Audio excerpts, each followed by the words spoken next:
Hi there, Tamara Dorris, your Sacramento real estate professor and your Sacramento source for referrals all over the United States of America. So if you are looking to buy a home anywhere in this great nation of ours, just connect with me below and I will have an interview with you and I will find a couple of agents for you to interview for yourself without costing you a penny because they pay me. See, easy breezy.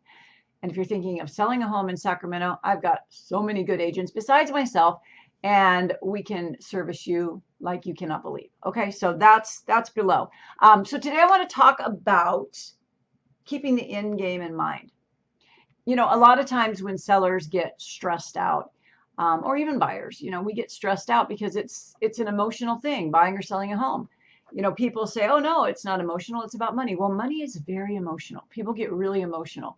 What I have found, and, my original training is in psychotherapy. So I look at everything through that lens. And what I have found over the years, without a doubt, is that buying or selling a home causes people's deepest fears to come to fruition. So in other words, when a seller freaks out because a buyer says, I don't know, I want to keep the refrigerator, and they took it, and the seller freaks out and he's like, no, this is mine, you can't have it. See, it's more like two 5-year-olds. And I'm not putting anyone down. I'm just saying that our inner child comes out.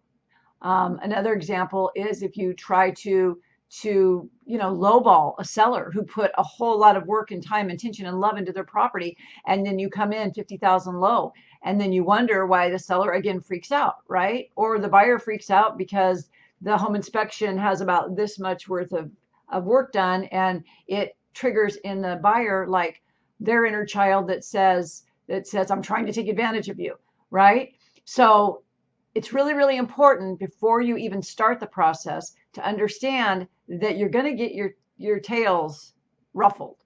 Your tail feathers, you're going to get your tail feathers ruffled. There's no way that you won't unless you absolutely have no emotions. And I have yet to see very many buyers and sellers who didn't get upset. Now I have been very blessed and fortunate that many of my clients, because I've attracted the ideal client that I want, they've had the ability to maintain and manage their stress, which is, what I'm really good at. And so wonderful to work with. But there are also been sellers and buyers who just go whop off the charts, cray cray, because they're upset about something. So the reason I'm doing this video is to help you avoid that. Whether you're working with me or any other agent in any other city, state, town, country, I don't care. Trying to keep your calmness is like going to be your very, very best maneuver. And here's why. When we get upset, it's a neuroscientific fact that stress, cortisol, will shrink our prefrontal cortex. That's the brain right here. That's our thinking brain. That's the CEO of our thinking. So if your prefrontal cortex is shrank up to 80%, by the way, you're not going to be able to think of a creative solution. You're not going to be able to be calm. You're not going to be able to hold it together, and you're probably not going to be able to keep the deal together if you go too far off the deep end. And I'm not saying that you should just acquiesce and bend over for every single, bend over backwards to help someone, and it's not in your best interest. I'm not saying that. I'm saying that in order to make that decision that you're not willing to bend on this one issue, you've got to have your wits about you. So one of the ways that I have done this, and I've helped my clients do this over the years, is to ask them to please keep the end goal in mind. What is the end goal? So if you're a seller, maybe you're selling your house because you want to retire to Florida so you can be close to your grandkids. Beautiful. Keep that image of you with your grandkids at the beach, having fun, building sandcastles, burying your grandkids in the sand, neck down, having a really good time.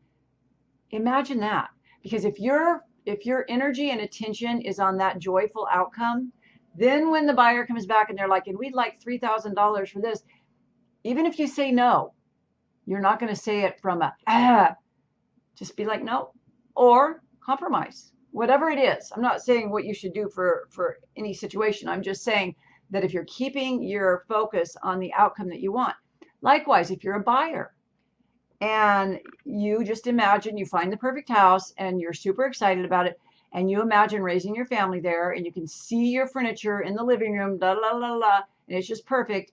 Then the minute that the seller comes back and refuses to, I don't know, repair something that came up in the inspection, instead of getting all mad and not responding appropriately or reacting inappropriately, you have your eye on the carrot. You know what the end goal is. You're like, nope, I'm gonna keep my wits about me because I see myself in that house.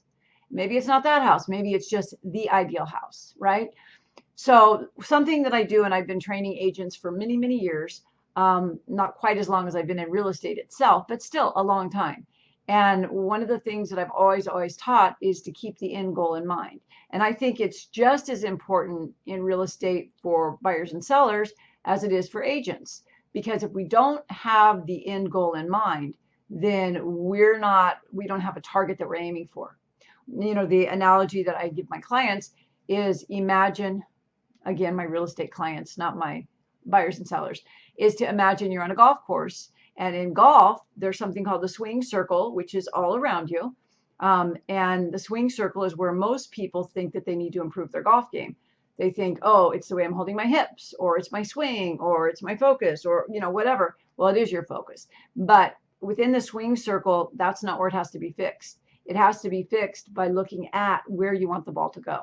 This is why, you know, in this analogy, when we go to hit a ball golfing, we hit the sand pit, or we get it in the river, or we hit the party of four over there, because that's where our attention is. So if your attention when you're buying or selling a home is on what's going wrong with the transaction, how dumb this person is, or how obnoxious this person is, that's where your attention's going. That's where your energy's going. And then you're just going to get more of it and more of it and more of it. So the whole goal with this is to make sure that you're keeping your focus on the end result. And in this case, our end result is going to be either successfully selling your house for as much money as possible. That's good, right? Moving to wherever you're moving to and seeing all that perfect, or finding your ideal home and having it close with as little stress as possible. Okay? So again, if you are in the middle of buying or selling a home, it is never too late to put this into play. Even if it's been rough and rugged so far, you can still put this into play. Just sit down and say, what do I want for my ideal outcome? What end result do I want? And start imagining it a lot more. And if you haven't started the process yet, and you're just like playing on YouTube to say, oh, I think I'm going to buy a house, or you're in Sacramento and you're going to sell a house, my contact information is below, and I would be happy and honored to help you through the process and help you keep calm through it. Okay? So highest and greatest good. Have a beautiful day. Thank you for watching. See you next time.